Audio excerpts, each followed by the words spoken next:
Is authenticity dead? I have a confession. Authentic used to be one of my favorite words of all time until the hashtag internet.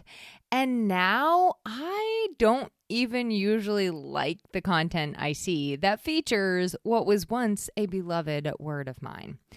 Today, we're going to break down what authenticity really means and how to bring the depth and the energy of this now buzzword back to life. We're going to look at what the internet does to language and what that implies for us as creators and business owners. It's going to be a fun one, and as always, we're going to keep it genuine, keep it real, casual, and what the heck, we're going to keep it authentic. Welcome to Small Business Casual. You're in the right place if you've got an entrepreneurial mindset and you want to grow a business that's successful, profitable, and thriving, but you don't want it to get in the way of your time with family and friends. I'm Emily Aborn, and I'm here to guide you through with grounded marketing, practical business ownership strategies, and more as we design a business that works for you. Sometimes I scare people. I know that you might not think that looking at my sweet little angelic face on the cover of my episodes and this podcast. You might not think of it because of my sweet voice, but I can come in a little bit hot sometimes.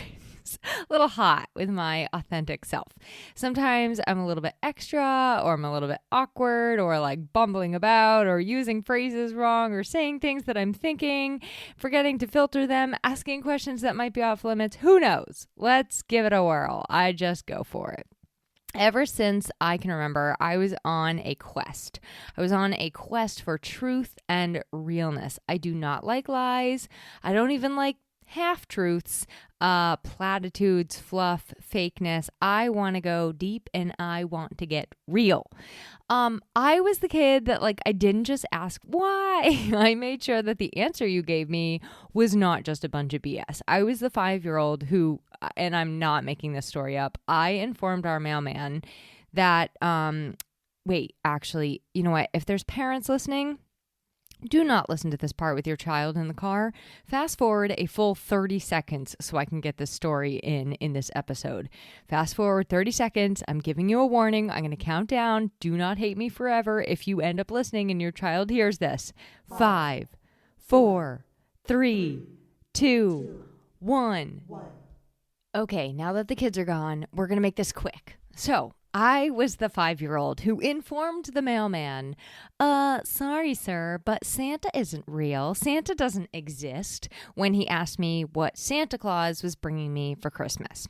I was also the one who informed my friends what the birds and the bees really were, not just what their parents told them it was, because I had read about it in an encyclopedia earlier that morning over a bowl of Cheerios. When people did not seem to like me very much, like at school or at camps, I would just go ahead and ask them why. Why do you not like me?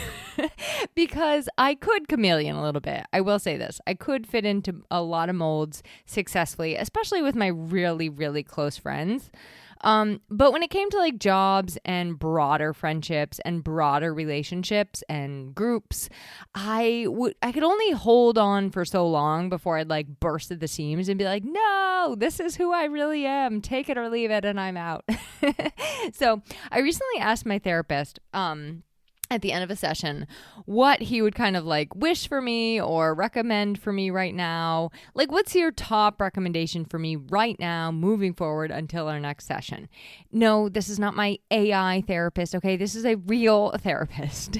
And his answer was that it was really beautiful, actually, and kind. His answer was that he wishes for me to see and embrace and own more of my authentic self, not just by myself, but also when I'm with other people.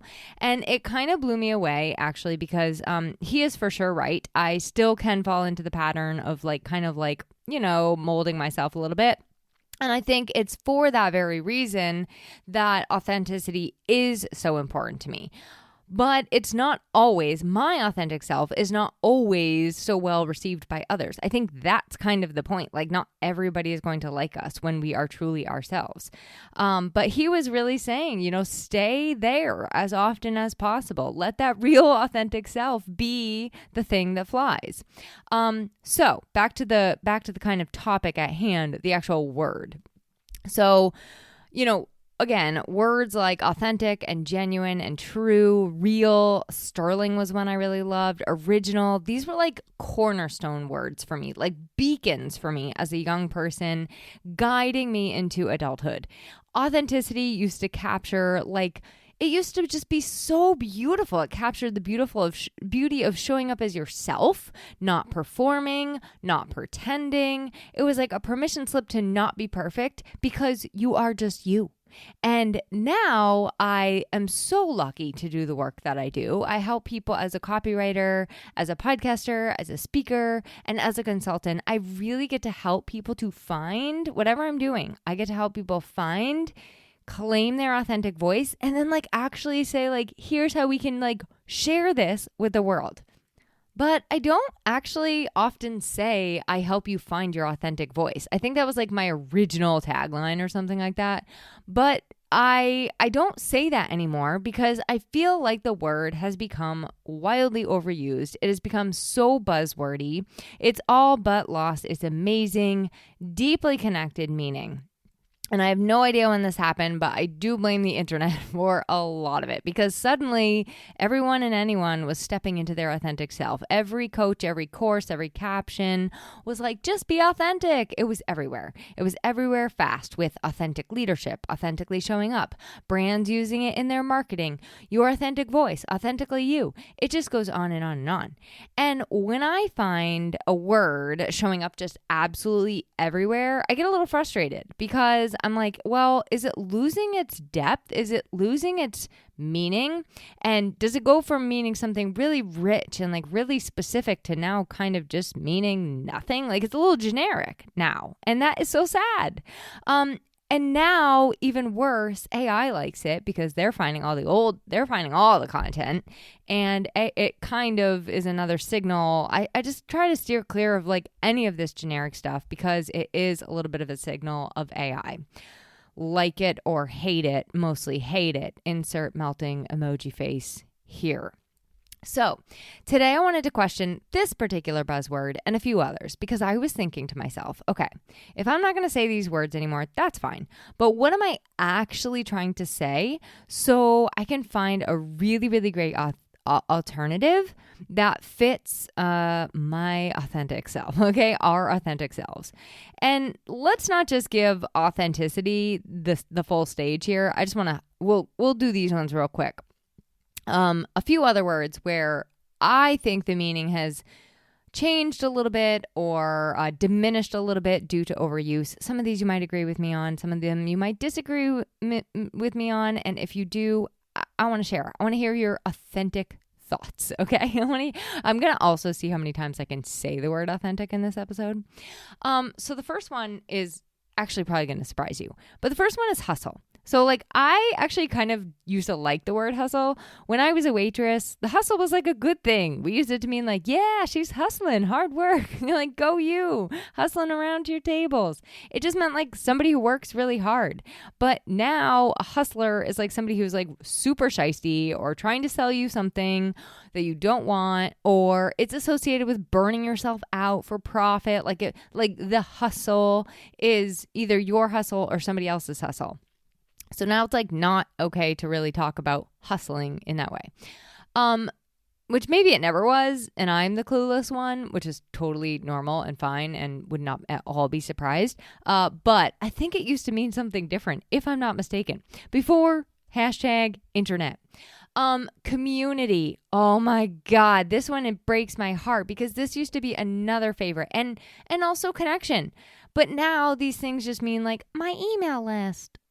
my listeners, it's so sad because like I really genuinely do consider you and me a community, and I really genuinely do consider us to be connected, and I just want us to be a real authentic connected community again and have it mean something.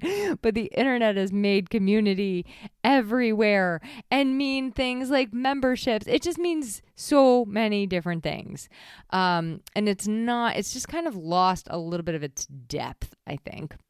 So I try to find other ways to say that, which is actually quite challenging. Empower.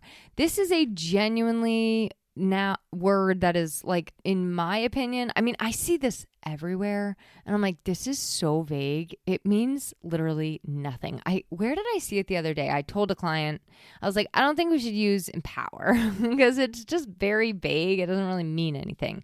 So we picked a more specific word.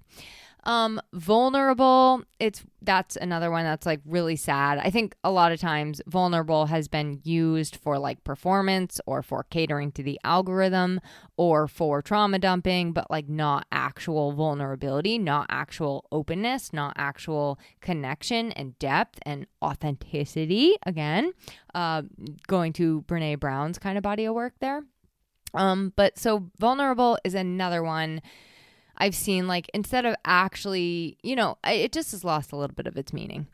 Curated, that's another favorite. I love that word personally. And now I feel like it's so overused. I mean, I work with a lot of interior designers and we see this word all the time in the interior design word. So I will use it sparingly on people's websites because it is a super favorite. It has like this feeling of like hand selecting something, right? But now, because it's so overused, it kind of just means like, oh yeah, I picked some stuff. Oh yeah, I picked this. I curated it. But like I really love it and I don't want it to lose its meaning. So in the design world, there are other words like bespoke and tailored and luxury, and sometimes you can't get around them. You just have to like say, okay, I'm going to use this one and I'm going to use something else that kind of also describes it. Because people will be like, don't ever say bespoke. Don't ever say tailored. Don't ever say luxury. Don't ever say curated. It's like, okay, sometimes it's fine. Calm down. But, can't use it everywhere because then it just becomes like, what does that even mean? And then human-centered. I just talked about this one recently in a Instagram post. I was just kind of raising the question. I've been seeing this label a lot lately. Human created, human generated, human-centered, human whatever, human crafted. But I was kind of curious as to whether or not people are slapping this on due to the rise of AI. So if it's kind of like in response to AI, and this is sort of like a trust me label. So it's like, I'm just going to put this on there. Then people will know it's not done by AI and they'll be more likely to trust me. So I found that one a little bit interesting. I don't know. I am like torn between whether or not I want to steer clear on it. But like I said, all in all, none of these are bad. They're actually really fantastic words, but that's kind of the point. So what happens when words are fantastic, when they are great, when they do resonate, but then, that's why they get co-opted and snatched up by everybody. That's exactly why, because they land, marketers are like, ooh, that's working. And then they grab on and hold on tight. And then it becomes like a selling point instead of providing depth and real value. Value, sidebar, is another one we're going to get into very soon. Actually, next week, I think, if my math is correct. So sit tight on that one. That one needed a whole entire episode to unpack properly because I have many thoughts on value. So that's next week. But what are we actually looking for? Let's go back to the word authenticity because I think that's like, this is kind of the approach you could take with any of these buzzwords that you're up against, that you're like, I need to find a different way to say this. So what I like to ask myself with authenticity is like, what am I actually looking for? Like, what am I actually trying to define? And what can I say instead? So I found this quote. I looked through a lot of quotes on authenticity, but I found this one by a woman named Sue Fitzmaurice. She's an author. And she wrote, what it means to be authentic. I just kind of love some of these. So I just want to let them sink in because I think they're a really great way to define it. What it means to be authentic. To be more concerned with truth than opinions. To be sincere and not pretend, to be free from hypocrisy, walk your talk, to know who you are and to be that person, to not fear others seeing your vulnerabilities, to be confident walking away from situations where you can't be yourself, to be awake to your own feelings, to be free from others' opinions of you, to be accepting and loving yourself. I thought that was really nice. So I think that's a really good step back to what authenticity really means, back to what we are actually craving.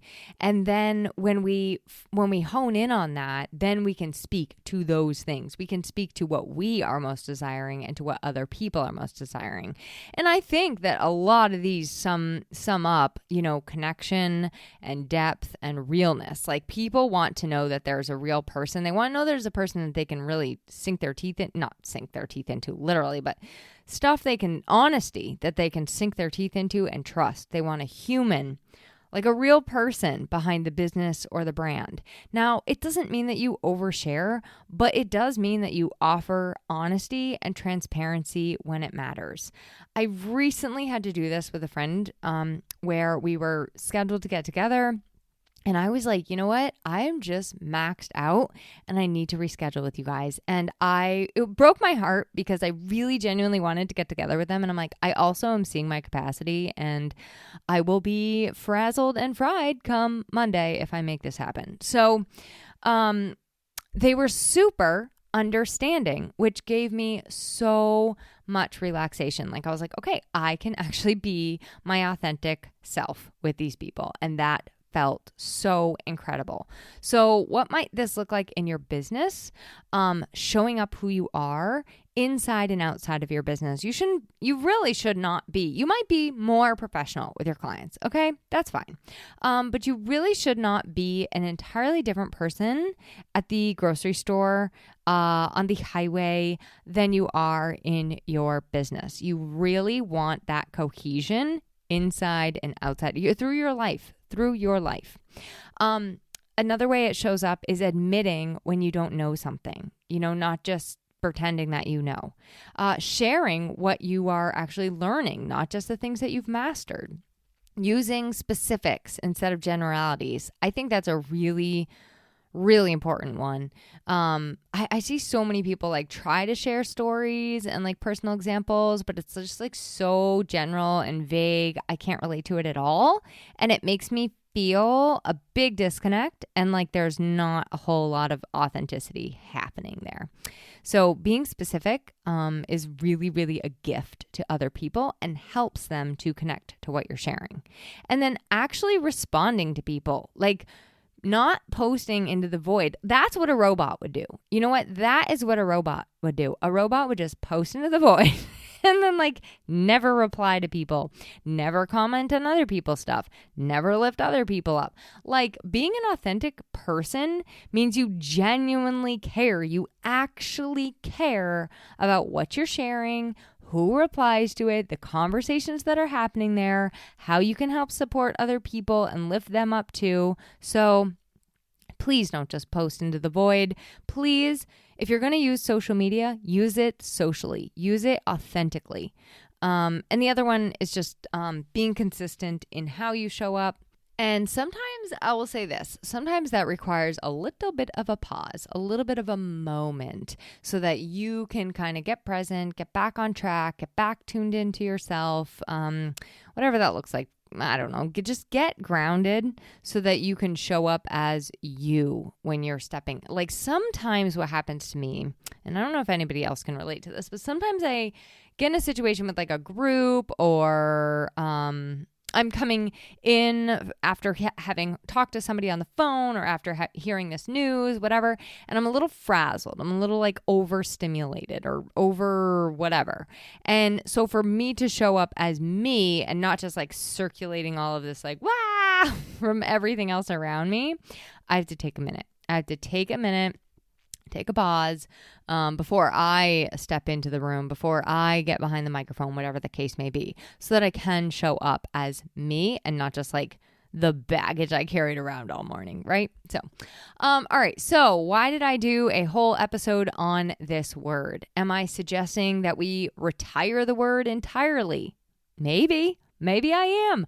But more what I think I'm trying to express is that I would love us to stop using buzzwords, this one, as a placeholder for actual substance. So go like a little bit deeper. Like if you catch yourself using anything there, like that's a generic word. That's maybe you're about to use the word authentic. Pause and ask yourself, okay, what do I really mean here?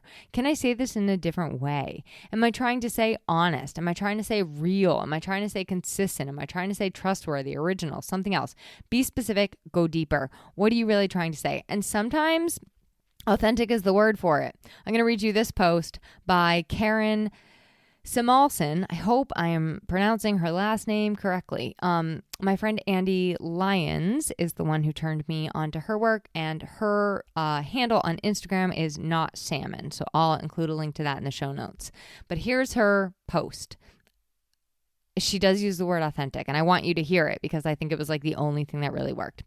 Okay. I spent 25 years studying what makes people feel like their lives mean something. Want the short version? It's not achievement. It's not status. It's not the thing your parents wanted for you. It's shrinking that gap between who you authentically are and how fully you let that person show up. The smaller that gap, the better your life. So I love it. And I was reading it the other night, like when I was putting together these notes, and I'm like, I don't think I could have found a better word there. So I think the most important takeaway, I'm not suggesting we stop using the word. I'm not suggesting we replace it every single time. What I want to encourage you is this. Really, at the end of the day, we don't need people talking more about authenticity. We don't need more people talking about authenticity. We need more people showing up authentically in ways that are real, that build trust, that connect emotionally. Authenticity is far from a dead concept. We need more people who are true to who they really are deep in their core and to close that gap, right? More people committed to truth and depth and helping others to be who they really are so that they can feel like safe and secure to be those people, to be the bumpy and the warty and the quirky and the silly people, just like I was kind of saying I am. You want to really embrace all of that. I think being who you are allows other people to, so being authentic is like such a gift to other people because when you are who you are, you also give them the comfort and joy and kind of just like permission, I think, to be who they are too. And also, I think that your authentic self can help to bring other people's authentic self out because you're kind of like encouraging it. You're modeling it for one thing, but then you also can be encouraging it when you see it. So here's what I say. Maybe authenticity is dead. But if it is, we're bringing it back and we are going to make it mean something again. Because sure, words might lose their power when they are everywhere, when the internet snags them, when AI commandeers them, but it does not have to stop us from being the word and enjoying the power behind it. Your people, they want you. They just want the true blue you, the one on the other side who has the heart and the soul and the brain and the flaws, the person who actually gives a damn about who they are. So, all right, that's it. Shorty this week. Class dismissed early. Next week, we're going to dive into value and what people mean when they say offer value. And we're also going to talk about ways you're probably already adding quote unquote value without even knowing it. You might even be undermining the value that you're bringing. So on that note, I can't wait and I will chat with you next week. Thanks for joining me on this week's episode of Small Business Casual. If you love the show, make sure to rate, review, and share it with a frazzled business owner that you care about. Because this shouldn't feel like a roller coaster ride, more like a scenic train ride with snacks. Don't forget those snacks.